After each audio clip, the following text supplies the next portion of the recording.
আসসালামু আলাইকুম। আজকে আমি একটু বিপদগ্রস্ত। এখানে যত বসে আছেন সব আমার ওস্তাদ, হযরত মাওলানা আবুল কাসেম সাহেব, হযরত মাওলানা শফিউর রহমান সাহেব, রায়পুরের ইমাম হযরত মাওলানা আসগর আলী সাহেব, সব আমার ওস্তাদ। আমি আজকে ভীত সন্ত্রস্ত, ভাষা নাই, জবান নাই, আমল নাই, কি কথা রাখবো। আজকে মাদ্রাসার জলসা, ছেলেরা ওই যে পাগড়িতে বসে আছেন। এই পাগড়িটা হচ্ছে পাহাড়, একে বহন করা কঠিন কাজ।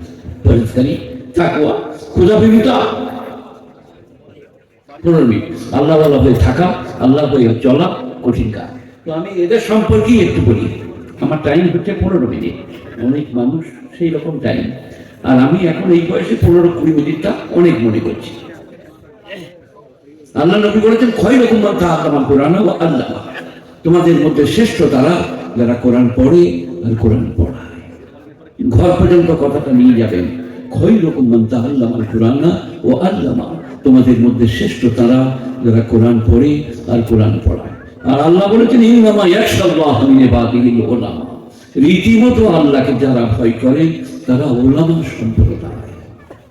আমাদের একজন বুজুর্গর সামনে পুজো পাঠে আপেল আঙ্গুর বেদানা একটা খাঞ্চা করে এনে নামিয়ে দিল।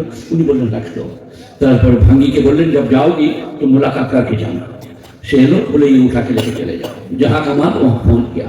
लेकिन आवाम लोग वो कहते हैं कि हजरत खान ने देखा है पूजा का माल खा लिया, अपना আমার যেমন অভ্যাস। একজন দিল্লির লোক হয়তো मौलाना इलियास साहब रहमतुल्लाह अलैह कहते नौबर अल्लाह मरकदा गए। इलियास बहुत बड़े पीर है, बुजुर्ग है, खाना बहुत अच्छा बनेगा, चलो भाई। ऐसे রইলেন রমজানের মাস। ইলিয়াস সাহেব বললেন, ভাই ইফতারি লাও। একটা ডুমুর নিয়ে এলেন, ডুমুর। ওই বাবা মাই মোবাইল, এই যে বসো বসো, এই যে বসো, না না মোবাইল বাজা, এই যে বসো।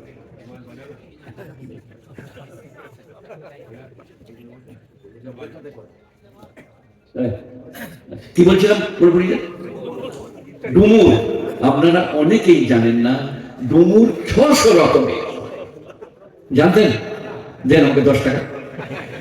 আমি আলেমদের সামনে বলছি যারা আমাকে পড়াতে পারে। ডুমুর 600 রকমের।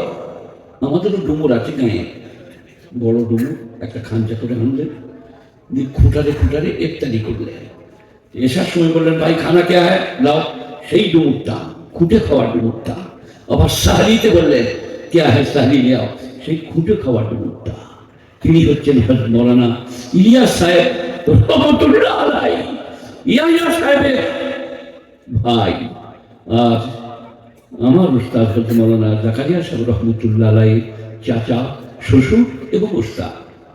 গাঙ্গুইয়ে যখন থাকতেন একটু একটু পড়া বলে দিতেন, তাই উস্তাদ। আর যেমন আমি কাউকে বলছিলাম, আমি যখন কলকাতায় পড়েছি তখন আব্দুল হক সাহেব রহমতুল্লাহ আলাইহি, ওনার কাছে চিনি নিয়ে, গম নিয়ে, আটা নিয়ে যেতাম। আমার সেক্রেটারি ওনার মুরিদ।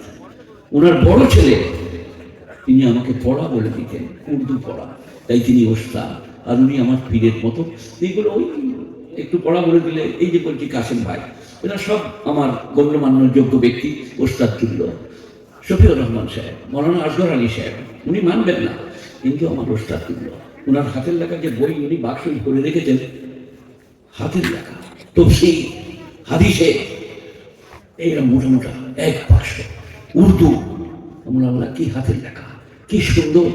আর সব থেকে হাতের লেখা খারাপ, সব থেকে অশিক্ষিত সাধারণ আমি। আমাকে আপনারা যে ভালোবাসেন, এটা আল্লাহর কৃপা, কিচ্ছু নাই। তো যেটা বলছিলাম, কোরআন শরীফ,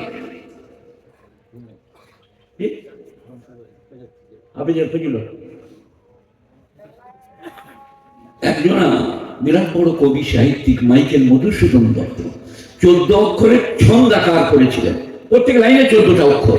তার নাম মাইকেল মধুসূদন দত্ত। কিন্তু আপনারা কোরআন দেখেছেন? কোরআনে কত ছন্দ। এই যে শামসু কুওয়াত, ওয়াইদান নুজুমুন কাদারাত, ওয়াইদাল জিবালু সুইয়ারাত, ওয়াইদাল ইশারু বুত্তিলাত, ওয়াইদাল বুহুশু হুশিরাত, ওয়াইদাল বিহারু সুজ্জিরাত। আরেক জায়গায় চলো, সূরা মুজাম্মিল, ইয়া আইয়ুহাল মুজাম্মিল কুমিল লাইলা ইল্লা কালিলা, আবি কুস মিনহু কালিলা, সালাম আলাইকুম। আও জিদ আলাই ওয়া রাত্তিলিল কুরআনা তারতিলা, না মানি আমি কুসমিহু কলিলা আও জিদ আলাই ওয়া রাত্তিলিল কুরআনা তারতিলা ইন্না সানুলকি আলাইকা কাওলান সাকিলা, লা মানি। পাগল হয়ে যাবে গোটা পৃথিবী। 30 পারা কোরআন, কি ছন্দ, কি আবৃত্তি, কি উচ্চারণ। এরা হাফেজ হয়েছে। কোরআন শরীফে এত মুতাশাবিহা, একটি জেদ জবরের তফাতে একটি আয়াতকে অন্য জায়গায় আনা হয়েছে, সামান্য ফরকে আনা হয়েছে। কোরআন শরীফে একটা আয়াত আপনাদেরকে শোনাই, রুবামা ইয়াওয়াদুল্লাযীনা কাফারু লাউ কানু মুসলিমিন। আজকে হযরত দোয়া করছিলেন, আমি দোয়া করলাম, সবাই কেঁদেলেন আর তওবা করলেন, গুনাহ মাফ হয়ে যাবে। যে আল্লাহ, এ সুযোগ তো সব দিন পাবো না, ইস্তিগফার করছি, মাফ করে দাও। আর আল্লাহ বলছে আমার মাফের সাগর খোলা আছে, খালি একবার বললেই হবে। তো রুবামা ইয়াওয়াদুল্লাযীনা কাফারু লাউ কানু মুসলিমিন, বারবার কাফেররা মনে মনে করিবে যদি মুসলমান হতাম। আর আপনি মুসলমান, কত ভাগ্যবান। আলেম ওলামা আপনার সাথে, হাফেজ কারি আপনার সাথে। এই যে দেখছেন এদিকে হযরত মাওলানা রশিদ আহমদ গাঙ্গুহি, 3 দিন ঘরে খানা পাকে না, ছেলে মেয়ের মুখ শুকিয়ে গেছে, বাইরে ছেলে কোলে করে কাজ করে নিয়ে দাঁড়িয়ে আছে। একজন লোক, কাসেম ভাইয়ের মতো ভদ্রলোক পেরিয়ে যাচ্ছিলেন, क्या बात है इतनी रुखी सुखी?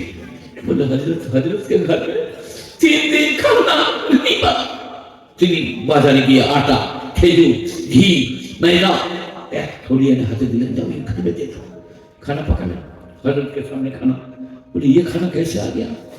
बोले हमको मालूम नहीं। बीबी बोलते हमें मालूम नहीं। बोले कौन जानती है?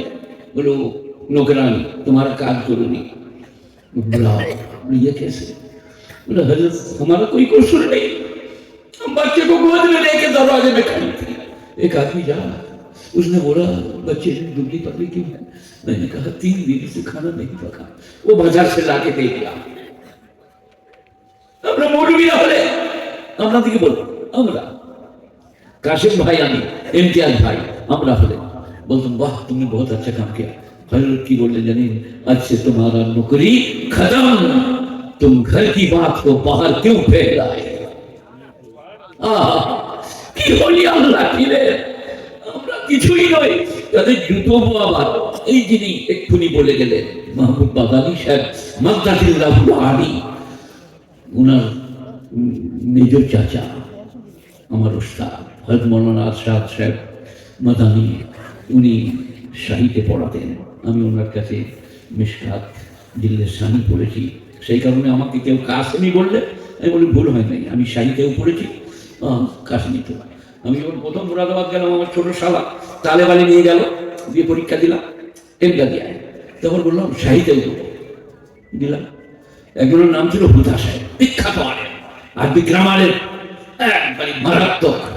আমাকে বললো এবার পড়ো, তর্জমা করো, করে দিলাম। बोले नहीं हुआ और ठीक से तर्जुमा करो।